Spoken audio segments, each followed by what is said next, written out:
పితా పుత్ర పవిత్రాత్మ నామమున ఆమేన్.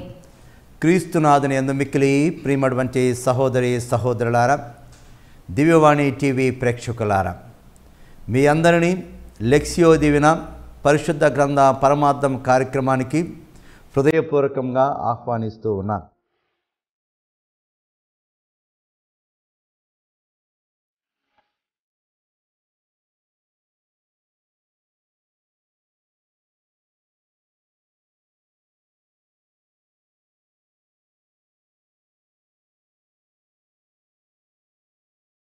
ఈనాడు ఈ కార్యక్రమంలో నాతో పాటు పునీత అంతోని వారి పుణ్యక్షేత్రం Guntur senior council member, retired bank manager NG Prakash Rao గారు, మరియు అంతోని వారి పుణ్యక్షేత్రం గుంటూరు మరిదల సభ్యురాలు దాసరి మరియమ్మ గారు పాల్గొంటూ ఉన్నారు. వారిని కూడా హృదయపూర్వకంగా ఆహ్వానిస్తూ ఉన్నాను. ముందుగా ఈ కార్యక్రమంలో మొదటి భాగమైనటువంటి పరిశుద్ధ గ్రంథాన్ని పఠించుకుందాం. యోహాను గారు వ్రాసిన సువిశేషము 1వ అధ్యాయము 29వ వచనం నుండి 34వ వచనం వరకు. దేవుని గొర్రెపిల్ల. మరునాడు యేసు తన యొద్దకు వచ్చుటను చూచి, యోహాను, ఇదిగో లోక పాపములను పరిహరించు దేవుని గొర్రెపిల్ల. నా తరువాత ఒక మనుష్యుడు రానున్నాడు, ఆయన నాకంటే శ్రేష్ఠుడు, ఏలయన ఆయన నేను జన్మింపక పూర్వము నుండి ఉన్నవాడు అని నేను పలికినది ఈయనను గూర్చియే. ఈయనను ఇజ్రాయేలుకు ఎరుక చేయుటకై నేను నీటితో బాప్తిస్మమును ఇచ్చుచున్నాను, కానీ నేను ఆయనను ఎరుగనైతిని అని పలికెను. మరియు యోహాను ఆత్మ పావురము వలె పరమండలము నుండి దిగివచ్చి ఆయనపై నిలిచి ఉండటను చూచి తిని, నేను ఆయనను ఎరుగనైతిని, కానీ నీటితో బాప్తిస్మమును ఇచ్చుటకు నన్ను పంపిన ప్రభువు, నీవు ఎవరిపై ఆత్మ దిగివచ్చి ఉండటను చూచిదవో ఆయనయే పవిత్రాత్మతో జ్ఞానస్నానం ఇచ్చేవాడు అని నాతో చెప్పెను. ఇప్పుడు నేను ఆయనను చూచి తిని, ఆయనయే దేవుని కుమారుడు అని నేను సాక్ష్యమిచ్చుచున్నాను అని చెప్పెను. ఇది క్రీస్తు సువిశేషము. క్రీస్తువా నీకు స్తుతి కలుగునుగాక. ఫాదర్ గారు, ఈరోజు సువిశేషాన్ని పఠించున్నాము. ఇందులోని పరమార్థాన్ని మాకు వివరించండి. ఈ ప్రశ్నకు సమాధానముగా ఈ కార్యక్రమంలో రెండవ భాగము అయినటువంటి పరిశుద్ధ గ్రంథ పఠన పరమార్థంలోకి ప్రవేశించుదాం. యేసు ప్రభు 30 సంవత్సరాలు నజరేతులో ఉండి సమయమాసన్నమైనప్పుడు బాప్తిస్మ యోహాను వద్దకు వచ్చి బాప్తిస్మాన్ని పొంది ఉన్నారు. ఆ తర్వాత మనము మార్కు సువార్తలో చదువుతూ ఉన్నాం, ఆత్మ ఆయనను ఎడారిలోకి శోధింపబడటానికి నడిపించారు అని. ఆయన ఎడారిలో 40 రోజుల పాటు శోధింపబడుతూ ప్రార్థన ఉపవాసాలతో జీవించి మరలా ప్రజల మధ్యకు వచ్చి ఉన్నారు. ఆ ప్రజల మధ్యకు వచ్చి ఉన్నప్పుడు ఆయన మరల బాప్తిస్మ యోహాను బాప్తిస్మము ఇస్తూ బోధిస్తూ ఉన్నటువంటి యోర్దాన్ నది పరిసర ప్రాంతాల వద్దకు వచ్చి ఉన్నాడు. ఆ సందర్భంలోనే తన వద్దకు వస్తూ ఉన్నటువంటి యేసు ప్రభును చూసి బాప్తిస్మ యోహాను ఈ విధముగా పలుకుతూ ఉన్నాడు, ఇదిగో లోక పాపములను పరిహరించు దేవుని గొర్రెపిల్ల అని. ఎందుకు బాప్తిస్మ యోహాను ఈ విధముగా పలుకుతూ ఉన్నాడు అంటే, లోక పాపములను పరిహరించు దేవుని గొర్రెపిల్ల. ఇక్కడ మనము ఇంకొక విషయం కూడా గుర్తుంచుకోవాలి. యోహాను శుభవార్త 2వ అధ్యాయము 13వ వచనంలో యూదుల పాస్క పండగ సమీపించుటచే యేసు యెరూషలేముకు వెళ్ళెను అని కూడా మనము చదువుతూ ఉన్నాం. బాప్తిస్మ యోహాను యేసు ప్రభును చూసి ఈ విధముగా పలికినప్పుడు వారు పాస్క పండుగకు చాలా దగ్గరలో ఉన్నారు. ఈ పాస్క పండుగ అంటే ఏమిటి, పాస్క గొర్రెపిల్ల అంటే ఏమిటి కూడా మనము పాత నిబంధన గ్రంథము నుండి తెలుసుకోవటానికి ప్రయత్నించుదాం. నిర్గమకాండము 12వ అధ్యాయము 11వ వచనం నుండి మనము చదువుతూ ఉన్నాం. యావే ప్రభు ఇశ్రాయేలు ప్రజలని ఐగుప్తు బానిసత్వం నుండి రక్షించడానికి ముందు ఐగుప్తు దేశీయుల యొక్క తొలిచూలు సంతానాన్ని మొత్తాన్ని సంహరించి ఉన్నాడు. అయితే ఇజ్రాయేలు ప్రజల యొక్క తొలిచూలు సంతానాన్ని ఏమాత్రము కూడా సంహరించకుండా వారిని కాపాడి ఉన్నాడు. ఎలా వారిని కాపాడి ఉన్నాడు? మోయిజు ద్వారా యావే ప్రభు వారికి ఒక విషయాన్ని తెలియచేస్తూ ఉన్నాడు. ప్రతి ఇంటి వారు కూడా ఓ గొర్రెపిల్లను తీసుకొని ఆ గొర్రెపిల్లను వధించి ఆ గొర్రెపిల్ల యొక్క రక్తాన్ని వారు ఉంటూ ఉన్నటువంటి ద్వారబంధాలకు పూసి ఆ గొర్రెపిల్ల యొక్క మాంసాన్ని భుజించాలి అని మోయిజు ద్వారా యావే ప్రభు ఇజ్రాయేలు ప్రజలందరికీ కూడా ఆజ్ఞాపించి ఉన్నాడు. వారందరూ ఆ విధముగానే చేసి ఉన్నారు. ఇజ్రాయేలు ప్రజలు తాము ఉన్నటువంటి ఇంటి వారందరూ కూడా ఓ గొర్రెపిల్లను తీసుకున్నారు, దాన్ని వధించారు, దాని యొక్క రక్తాన్ని ద్వారబంధాలకు పూశారు, దాని మాంసాన్ని భుజించి ఉన్నారు. యావే ప్రభు తెలియచేసినట్లు ఆ రాత్రి యావే ప్రభు యొక్క దూత ఐగుప్తు దేశమంతా కూడా పర్యటించారు. ఐగుప్తు దేశాన్ని పర్యటిస్తూ ఐగుప్తు దేశీయుల యొక్క తొలిచూలు సంతానాన్ని సంహరించుకుంటూ వెళ్ళి ఉన్నాడు. అయితే ఇజ్రాయేలు ప్రజలు ఉంటూ ఉన్నటువంటి ఇంటి వద్దకు వచ్చినప్పుడు ఆ ఇంటి ద్వారబంధాలకు చూసినటువంటి ఆ రక్తాన్ని చూసి ఆ దేవుని దూత ఆ ఇంటిలో ఉన్న వారికి ఏమాత్రము కూడా హాని చేయకుండా ఆ ఇంటిని దాటిపోయి ఉన్నాడు. అందుకే వారు ఆ పండగని పాస్క పండగ అంటూ ఉన్నారు. పాస్క పండగ, పాస్క అంటే దాటిపోవుట. దేవుని దూత ఇజ్రాయేల్ యొక్క గృహాలని ఆ గృహ ద్వారబంధాలకు ఉన్నటువంటి గొర్రెపిల్ల యొక్క రక్తాన్ని చూసి వారికి ఏమాత్రం కూడా హాని చేయకుండా దాటిపోయి ఉన్నాడు. అందుకే ఆ పండుగని వారు పాస్క పండగ అంటూ ఉన్నారు. ఆ గొర్రెపిల్లని పాస్క గొర్రెపిల్ల అంటూ ఉన్నారు. బాప్తిస్మ యోహాను యేసు ప్రభువును చూసి ఆయన్ను ఇదిగో దేవుని యొక్క గొర్రెపిల్ల అని పలికినప్పుడు బాప్తిస్మ యోహాను యొక్క మదిలో ఈ పాస్క గొర్రెపిల్ల ఉండి ఉన్నది. ఆ విధంగానే కాకుండా మనం ఇంకొక విషయం కూడా గుర్తుంచుకోవాలి. నిర్గమకాండం 29వ అధ్యాయము 38 నుండి 42 వచనాల్లో మనము చదువుతూ ఉన్నాం. యాజకుడు ప్రతి ఉదయము సాయంత్రము ప్రజల పాపాల కోసము ఓ గొర్రెపిల్లను బలిగా సమర్పిస్తూ ఉంటాడు. బాప్తిస్మ యోహాను జకరియా కుమారుడు. జకరియా ఒక యాజకుడు. యాజకుని కుమారుడిగా బాప్తిస్మ యోహానికి ఈ విషయం కూడా తెలిసి ఉన్నది. ఇక ఇర్మియా ప్రవక్త గ్రంథం 11వ అధ్యాయం 19వ వచనంలో ఈ విధముగా మనము చదువుతూ ఉన్నాం. నా మటుకు నేను తనను తోలుకొని పోవు వారిని నమ్మి వెధస్థానములకు వెళ్ళు గొర్రెపిల్ల వలె ఉంచుని. అదేవిధముగా యెషయా ప్రవక్త గ్రంథం 53వ అధ్యాయము 7వ వచనం, అతడు వెధస్థానములకు కొనిపోబడు గొర్రెపిల్ల వలె, ఉన్ని కత్తిరింపబడు గొర్రెపిల్ల వలె మౌనముగా ఉండనే కానీ నోరు మెదపలేదు. ఇది బాధామయ సేవకుని గురించి యెషయా ప్రవక్త ఇర్మియా ప్రవక్త ప్రస్తావించి ఈ బాధామయ సేవకుడు ఒక గొర్రెపిల్ల వలె ప్రజల పాపాల కోసము, వారి యొక్క స్వస్థత కోసము, రక్షణ కోసము తనను తాను సమర్పించుకుంటూ ఉన్నాడు. ఎప్పుడైతే బాప్తిస్మ యోహాను తన వద్దకు వస్తూ ఉన్నటువంటి యేసు ప్రభుని చూసి ఈ విధముగా పలికి ఉన్నాడో ఆయన మదిలో ఇవన్నీ కూడా ఉండి ఉన్నాయి. యేసు ప్రభు నిజమైనటువంటి గొర్రెపిల్ల అని ఆయన తెలియచేస్తూ ఉన్నాడు. ఎందుకంటే ఇంకొక విషయం కూడా మనము గుర్తుంచుకోవాలి. యేసు ప్రభు శిలువ మీద మరణించినది పాస్క పండగ నాడు. ఏ సమయంలోనైతే ప్రధాన యాజకుడు యెరూషలేము దేవాలయంలో పాస్క గొర్రెపిల్లను వధిస్తూ ఉన్నాడో అదే సమయంలో యేసు ప్రభు ప్రజల పాపాల కోసము కల్వరి మీద మరణించి ఉన్నాడు. తన యొక్క రక్తాన్ని చిందించి ఉన్నాడు. అందుకే కొరింథీయులకు వ్రాసినటువంటి మొదటి లేఖ 5వ అధ్యాయము 7వ వచనములో పౌలు గారు ఈ విధముగా పలుకుతూ ఉన్నారు. పాస్క గొర్రెపిల్లయగు క్రీస్తు బలి చేయబడెను అని అంటూ ఉన్నాడు. అదే విధముగా హెబ్రీయులకు వ్రాసినటువంటి లేఖ 10వ అధ్యాయము 11 నుండి 12 వచనాలు, ప్రతి యూదా యాజకుడు అనుదినము అర్చన వనర్చుచు ఒకే రకముగా బలులను పదే పదే అర్పించుచుండెను. కానీ ఆ బలులు ఏనాటికిని పాపములు తొలగింపలేవు. కానీ అట్లు కాక క్రీస్తు సర్వకాలమునకు సరియగు పాప పరిహారార్థమై ఒకే ఒక బలిని అర్పించను. తదుపరి దేవుని కుడి ప్రక్కన కూర్చుని ఉండెను. ఎందుకు యేసు ప్రభు శిలువ మీద మరణించి ఉన్నాడు, ఎందుకు యేసు ప్రభు పాస్క గొర్రెపిల్ల అయి ఉన్నాడు అంటే ఆయనే బాప్తిస్మ యోహానే పలుకుతూ ఉన్నాడు. లోక పాపమును పరిహరించటానికి ఆయన గొర్రెపిల్ల అయి ఉన్నాడు.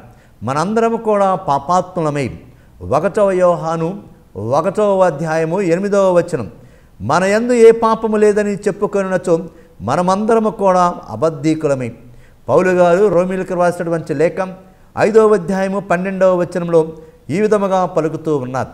ఒక మనుషుని ద్వారా పాపము ఈ లోకమున ప్రవేశించినట్లుగా పాపము ద్వారా మరణము వచ్చెను. దాని ఫలితముగా మానవ జాతి అంతటిని మరణము ప్రాప్తించెను. ఏలైనా మానవులందరూ పాపము కట్టుకొనేది.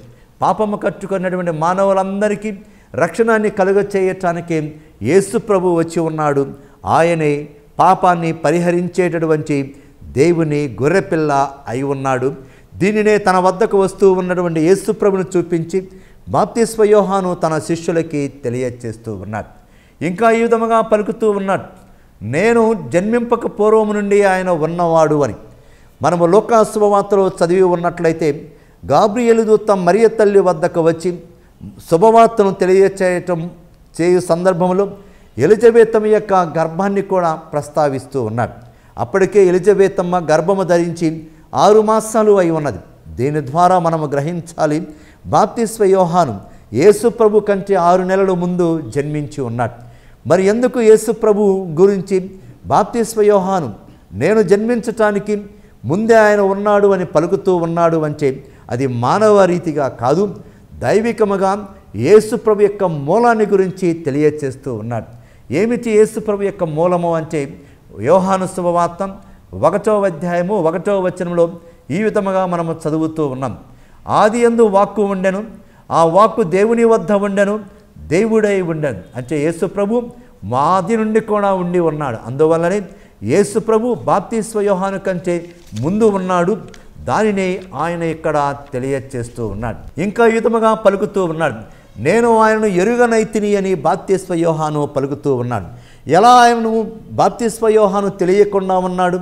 ఎందుకంటే బాప్తిస్మ యోహానుకి యేసు ప్రభు చాలా దగ్గరే బంధువు. అయితే ఇక్కడ మానవ రీతిగా తాను యేసు ప్రభుని తెలిసిన విషయాన్ని కాదు ఆయన ప్రస్తావిస్తూ ఉంది. దైవికముగా ఆయన ఎవరో తనకు తెలియదు. కేవలము తన బంధువుగా మాత్రమే బాప్తిస్మ యోహాను యేసు ప్రభుని తెలుసుకొని ఉన్నాడు. కానీ ఆయన దేవుని కుమారుడు. ఆ దేవుని కుమారుడు కూడా ఎవరైతే ప్రజలకు పవిత్రాత్మ చేత బాప్తిస్మ ఇవ్వబోతూ ఉన్నాడో ఆయనే రానున్నటువంటి మెస్సయ అని దేవుడు ఆయనకి యేసు ప్రభుకి బాప్తిస్వం ఇచ్చేటటువంటి సమయంలో తెలియచేసి ఉన్నాడు. ఎలా తెలియచేసి ఉన్నాడు అంటే పావుర రూపంలో ఆత్మ ఆయనపైకి దిగి వచ్చి ఉన్నది. పావురం అనేది యూదులకి చాలా పరిశుద్ధమైనటువంటి పక్షి. దానిని వెంటాడడు, చంపరు, తినరు. ఆదికాండం 1వ అధ్యాయం 2వ వచనంలో కూడా మనము చూస్తూ ఉన్నాం. దేవుని ఆత్మ నీటిపై గుండ్రముగా తిరుగాడుచుండెను, ఇది ఒక పక్షి వలె తిరుగాడుచుండెను అని మనము చదువుతూ ఉన్నాం. దీనిని బాప్తిస్మ యోహాను యేసు ప్రభువు మీద పవిత్రాత్మ దేవుడు పావురము వలె సరళముగా దిగివచ్చడం గురించి తెలియచేస్తూ ఉన్నాడు. అతనే ప్రజలకు పవిత్రాత్మ చేత బాప్తిస్మ ఇవ్వబోయేటటువంటి వ్యక్తి అని బాప్తిస్మ యోహానికి దేవుడు తెలియచేశాడు. బాప్టిజైన్ అంటే ముంచటము అని అంటూ ఉన్నాం. యేసు ప్రభు మనందరినీ పవిత్రాత్మ చేత బాప్తిస్మ ఇవ్వబోతూ ఉన్నాడు అంటే మనందరినీ కూడా పవిత్రాత్మ చేత నింపబోతూ ఉన్నాడు. కాబట్టి మనందరము కూడా పవిత్రాత్మ చేత నడిపించబడేటటువంటి జీవితాన్ని జీవించాలి అని దీని ద్వారా బాప్తిస్మ యోహాను మనందరికీ తెలియచేస్తూ ఉన్నాడు. ఇప్పుడు మనం ఒక చిన్న విరామం తీసుకొని మరలా ఈ కార్యక్రమానికి తిరిగి వద్దాం.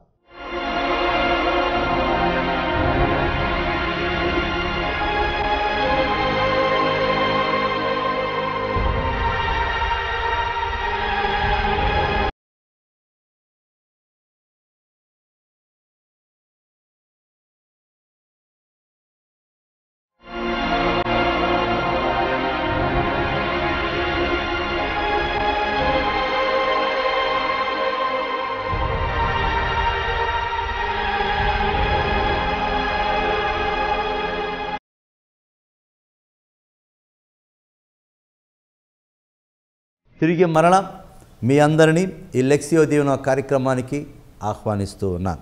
ఫాదర్ గారు, ఈనాటి సువిశేషం మనకి ఏమి సందేశం ఇస్తుంది? దీని ద్వారా మనము తదుపరి భాగమైనటువంటి ధ్యానాంశంలో ప్రవేశించుతూ ఉన్నాం. ఈనాటి ఈ సువిశేష పట్టణము మనకు ఏమి సందేశం ఇస్తూ ఉన్నది అంటే బాప్తిస్మ యోహాను పలుకుతూ ఉన్నాడు, ఆయనయే దేవుని కుమారుడు అని నేను సాక్ష్యం ఇచ్చుచూ ఉన్నాను అని. దీనికోసమే బాప్తిస్మ యోహాను దేవుని చేత ప్రత్యేకంగా పంపబడ్డాడు. ఇదియే దేవుడు బాప్తిస్మ యోహాన్ని ఎన్నుకోవటంలో ఉన్నటువంటి ఉద్దేశం. దేవుడు తన పని కోసము కొంతమంది వ్యక్తులని ఎన్నుకుంటూ ఉన్నాడు. దీనినే మనము దైవ పిలుపు అని అంటూ ఉన్నాం. ఎవరు కూడా తమంతక తాము దైవ పిలుపుని పొందలేరు. దేవుడు ఒక వ్యక్తిని తన ప్రణాళిక కోసము పిలుస్తూ ఉన్నాడు. మనము చూస్తూ ఉన్నాం, యేసు ప్రభు కూడా తన 12 మంది శిష్యులతోటి ఈ విధముగా పలుకుతూ ఉన్నాడు. మీరు నన్ను ఎన్నుకోలేదు, నేను మిమ్మల్ని ఎన్నుకున్నాను అని ఆయన పలికి ఉన్నాడు. యోహాను శుభవార్త 15వ అధ్యాయము 16వ వచనం. అదే ఇక్కడ బాప్తిస్మ యోహాను కూడా తెలియచేస్తూ ఉన్నాడు. బాప్తిస్మ యోహాన్ని దేవుడు ఎన్నుకొని ప్రజల వద్దకు పంపటంలో ఉన్నటువంటి ఉద్దేశం ఏమిటి అంటే, తన కుమారుడు అయినటువంటి యేసు ప్రభు ఈ లోకానికి వచ్చినప్పుడు వారందరినీ కూడా ప్రజలకు తెలియచేయాలి. ఎందుకని బాప్తిస్మ యోహాన్ని ఇటువంటి ప్రత్యేకమైనటువంటి పనికి దేవుడు ఎన్నుకున్నాడు అంటే, దేవుడు అతనిలో ఉన్నటువంటి దీనత్వాన్ని చూసి ఉన్నారు. పునీత అసిసిఫ్రా ఫ్రాన్సిస్ వారిని కొంతమంది అడిగి ఉన్నారు, మీరు ఇంత ప్రచారాన్ని ప్రాచుర్యాన్ని పొంది ఉన్నారు, అందరికీ మీ గురించి తెలుసు, ఎందుకు దేవుడు మిమ్మల్ని ఎన్నుకున్నాడు అంటే ఆయన విధముగా పలుకుతూ ఉన్నాడు. దేవుడు భూలోకానికి వచ్చి బలవంతులు, అధికారులు, తెలివిమంతులు కాదు అని, చినిగిన బట్టలతో, చింపిరి తలతో, చివికిన శరీరంతో ఇంటింటికి పోయి బిచ్చమెత్తుకొని నన్ను చూశారు, నన్ను ఎన్నుకున్నారు. ఎందుకంటే నేను అందరికంటే పేదవాడిని, బలహీనుడని, దీనాతి దీనుడని. ఇటువంటి వాడైతేనే నేను తలపెట్టే గొప్ప పనులన్నీ చేయటానికి సహకరిస్తాడు అని దేవుడు నన్ను ఎన్నుకున్నాడు అని పునీత అసిసిఫ్రా ఫ్రాన్సిస్ వారు తెలియచేస్తూ ఉన్నాడు. అదేవిధముగా బాప్తిస్మ యోహాన్ను కూడా దేవుడు తన కుమారుణ్ణి ఈ లోకానికి పరిచయం చేయటానికి ఎన్నుకొని ఉన్నాడు. ఎందుకంటే ఆయనలో ఉన్నటువంటి దీనత్వాన్ని చూసి ఉన్నాడు. మదర్ తెరేసా గారు కూడా ఈ విధముగా పలుకుతూ ఉన్నారు, నేను దేవుని చేతిలో ఒక పెన్సిల్ మాత్రమే అంటూ ఉన్నారు. పౌలు గారు గొప్ప అపోస్తలుడు ఈ విధముగా తన గురించి తాను తెలియచేసుకుంటున్నాడు. అకాలంలో జన్మించిన వాడిని, అపోస్తలందరిలో అల్పుడని, దైవ సంఘమును హింసించి అపోస్తలుని పిలువబడకు నేను అయోగ్యుడను, దైవ కృప వలన నేను ఇప్పుడు ఉన్నటువంటి స్థితిలో ఉన్నాను అన్నాడు. 1 కొరింథీ 15వ అధ్యాయము 9-10 వచనాలు. క్రీస్తునాథుని మిక్కిలి ప్రియమైనటువంటి సహోదరి సహోదరులారా, ఇది దేవుడు ఒక మనిషిని పిలిచి ఆయనను ఎన్నుకోవటంలో ఉన్నటువంటి అర్థము. అయితే ఇక్కడ ఏమంటూ ఉన్నాడు, ఇదిగో పాపులని పరిహరించటానికి, రక్షించడానికి దేవుడు వచ్చాడు అని, దేవుడు తన కుమారుని పంపించి ఉన్నాడని కూడా మనము చూస్తూ ఉన్నాం. ఇంకొక విషయం కూడా మనం గుర్తుంచుకోవాలి, యేసు ప్రభు మానవుడిగా జన్మించినదే మానవులందరినీ తమ యొక్క పాపాల నుండి రక్షించటానికి. ఫుల్టన్ షీన్ తన యొక్క అనుభవాన్ని ఈ విధముగా తెలియచేస్తూ ఉన్నాడు. ఆయన ఓ రోజు పాప సంగీతంలో కూర్చొని ఉన్నప్పుడు యువతి వచ్చి ఉన్నది. ఆ యువతి అంటూ ఉన్నది, నేను పాప సంగీతం చేయాలని రాలేదు, నా తల్లి నన్ను బలవంతం చేసి ఉన్నది, నేను చేయాల్సిన పాపాలన్నీ చేసి ఉన్నాను, నేను చాలా ఘోరమైనటువంటి పాపాలు చేసి ఉన్నాను, అయినా తల్లి బలవంతం మీద ఇక్కడికి వచ్చానే కానీ నేను నిజమైనటువంటి పరివర్తనతోటి ఇక్కడికి రాలేదు అన్నది. ఫుల్టన్ షీన్ ఆమెతోటి, అమ్మా నీవు మంచిదానవి, అందుకే తల్లి మాటను గౌరవించావు అని చెబుతూ ఉండగానే ఆమె వెళ్ళిపోయినది. ఆమె వెళ్ళిపోతూ ఉన్నప్పుడు ఫుల్టన్ షీన్ ఆమెతో విధముగా పలికి ఉన్నాడు, నీవు మరలా వస్తావు, నీవు వచ్చేంతవరకు కూడా ఇక్కడ నీ కోసం ఎదురు చూస్తూ ఉన్నాను అని పలికి ఉన్నాడు. ఫుల్టన్ షీన్ ఆ దేవాలయంలోని ఆ బాలిక కోసము ప్రార్థన చేస్తూ ఉన్నాడు. అక్కడ ఉన్న వారందరినీ కూడా ఆ బాలిక కోసము ప్రార్థన చేయమని చెప్పి ఉన్నాడు. అర్ధరాత్రి దాటి ఉన్నది. ఆ గుడి తలుపుని మూయబోయేటటువంటి సమయంలో ఆ బాలిక వచ్చి ఫుల్టన్ షీన్ గారి దగ్గర మోకరించి మంచి పాప సంగీతనము చేసి ఉన్నది. తన యొక్క పాపాలకి పరిహారాన్ని, మన్నింపుని పొంది ఉన్నది. ఎలా ఇటువంటి వారు కూడా మన్నింపుని పొందగలుగుతూ ఉన్నారు అంటే, ఒక దేవుని గొర్రెపిల్లగా యేసు ప్రభు తన యొక్క రక్తాన్ని కల్వరిలో మనందరి కోసము చిందించి ఉన్నాడు. కాబట్టి మనము పశ్చాత్తాపము చెంది పరివర్తనము దేవుడికి చూపించినప్పుడు మనకి పాప మన్నింపు పలుకుతూ ఉన్నది. క్రీస్తునాథుని మిక్కిలి ప్రియమైనటువంటి సహోదరి సహోదరులారా, యెషయా ప్రవక్త గ్రంథం 1వ అధ్యాయము 18వ వచనం, మీ పాపములు సింధూరం వలె ఎర్రగా ఉన్నను, మంచుగా తెల్లగా అవును, కెంపు వలె ఎర్రగా ఉన్నను, ఉన్ని వలె తెల్లనగును. అందుకే మనందరము కూడా యేసు ప్రభు వద్దకు వచ్చినప్పుడు మనము రక్షణము పొందామా అని ఆలోచించాలి. అంటే మన పాపాలకి పశ్చాత్తాపము చెంది పరివర్తనము చెంది ఉన్నామా లేదా అనేది చాలా ముఖ్యమైనటువంటి విషయం. జర్మనీ తత్వవేత్త నీచే విధముగా అంటూ ఉన్నారు, మీరు రక్షింపబడిన వారుగా జీవించడం లేదు అంటూ ఉన్నారు. మనందరి కోసం యేసు ప్రభు శిలువ మీద మరణించి మనకి రక్షణాన్ని మన్నింపును సంపాదించి ఉన్నారు. అది మనందరం కూడా గ్రహించి జీవించడానికి ప్రయత్నించాలి. పేతురు గారు తాను రాసినటువంటి మొదటి లేఖ 1వ పేతురు 1వ అధ్యాయము 18-19 వచనాలు, కాలక్రమేణా తమ విలువను కోల్పోవు వెండి బంగారంలో కాదు, నిష్కలంకమైన గొర్రెపిల్ల వంటి అమూల్యమగు క్రీస్తు రక్తము చేత మీరు విముక్తి కావింపబడితిరి అని అంటూ ఉన్నాడు. ఇంకా దర్శన గ్రంథం 5వ అధ్యాయము 12వ వచనం, చంపబడిన గొర్రెపిల్ల శక్తి, భాగ్యము, జ్ఞానము, బలము, గౌరవము, వైభవము, స్తోత్రము పొందుటకు యోగ్యమైనది. ఇంకా ఆ దర్శన గ్రంథము 5వ అధ్యాయము 9వ వచనంలో కూడా మనము చదువుతూ ఉన్నాం, గ్రంథమును గ్రహించుటకు దాని ముద్రలను పగలకొచ్చుటకు నీవు యోగ్యుడవి, ఏలైనా నీవు చంపబడి నీ రక్తము వలన ప్రతి జాతి నుండి, భాష నుండి, తెగ నుండి దేవునికై ప్రజలను ఎన్నుకొంటివి. ఇది బాప్తిస్మ యోహాను పలికినటువంటి, ఇదిగో దేవుని యొక్క గొర్రెపిల్ల, లోక పాపములను పరిహరించేటటువంటి దేవుని గొర్రెపిల్ల అన్నటువంటి వచనంలోని అర్థము. ఇప్పుడు మనము ప్రార్థన చేసుకుందాం. పరిశుద్ధుడైన మా ప్రియ పరలోకపు తండ్రి, మీ కొందనములు మా ప్రభా.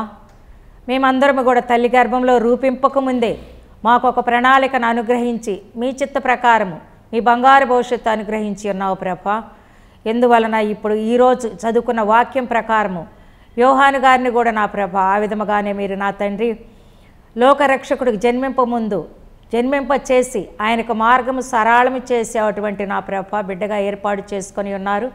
అదే విధముగా తాను నా ప్రభ నీటితో బాప్తీసము అందరికీ ఇస్తున్న సమయంలో నా ప్రభ ఎవరి మీదైతే నువ్వు బాప్తీసం ఇచ్చినప్పుడు పరిశుద్ధాత్మ పౌర రూపముగా వస్తారో వారే ఈ లోకమునకు రక్షకుడు మెస్సయ్య అని నా ప్రభ తెలియచేసి ఉన్నందువలన ఆ విధముగా ఈ లోకానికి మరి యేసు ప్రభువుని ఇదిగో లోక పాపములు మోసుకొని దేవుని గొర్రెపిల్ల అని పరిచయం చేస్తూ ఆ విధముగానే సాక్షిగా నిలబడి ఉన్నారు. మేము కూడా మా ప్రభ మీ యొక్క రెండవ రాకడలో యోహాను గారి వలె నా ప్రభ మార్గం సరళం చేసి బిడ్డలందరినీ కూడా మీ సన్నిధానానికి నడిపించుకున్నటువంటి భాగ్యము ఆత్మ ద్వారా మాకందరికీ కలుగు చేసి మీ మహిమార్థమై మమ్మల్ని అందరినీ వాడుకోమని అమ్మ మరి తల్లి సకల పునీతుల ప్రార్థన ద్వారా యేసయ్య నామంలో తండ్రి దేవుని అడిగి వేడుకొనిచున్నాము ప్రభువా. ఫాదర్ గారు, ఇప్పుడు మనం చదువుకున్నటువంటి ఈ సువిశేషాన్ని మనం ఏం ఆచరించాలి? ఈ ప్రశ్నకు సమాధానముగా లెక్సియో దీవెన కార్యక్రమంలో ఆఖరి భాగమైనటువంటి ఆచరణ భాగంలోకి ప్రవేశించుదాం. మనము ఈ సువిశేష పఠన పరమార్థము నుండి గ్రహించినటువంటి సందేశం నుండి ఏమి ఆచరించాలి అంటే, ముందుగా మనము ఒక విషయాన్ని గమనించాలి. దేవుడు ప్రతి వ్యక్తిని కూడా ఒక్కొక్క పని కోసము ఎన్నుకుంటూ ఉన్నాడు.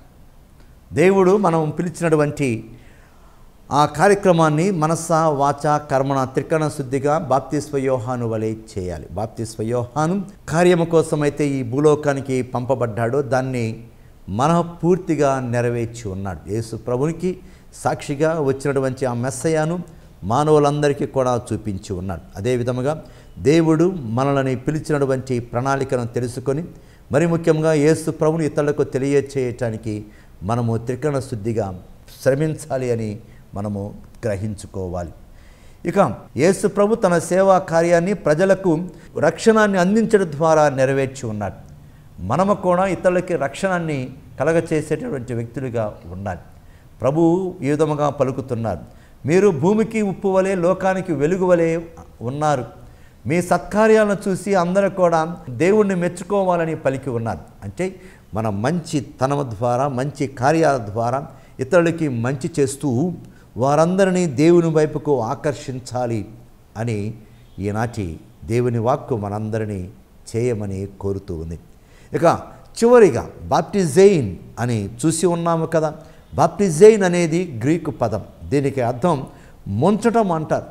ఈ విధముగా బాప్టిజైన్ ఆయన పవిత్రాత్మ చేత మీ అందరికీ జ్ఞానస్థానం ఇస్తాడు, బాప్తిస్వం ఇస్తాడు అని బాప్తిస్మ యోహాను పలికి ఉన్నాడు. అంటే మన అందరినీ కూడా పవిత్రాత్మలో ముంచుతాడు. అంటే మనందరినీ కూడా పవిత్రాత్మ చేత నింపుతాడు.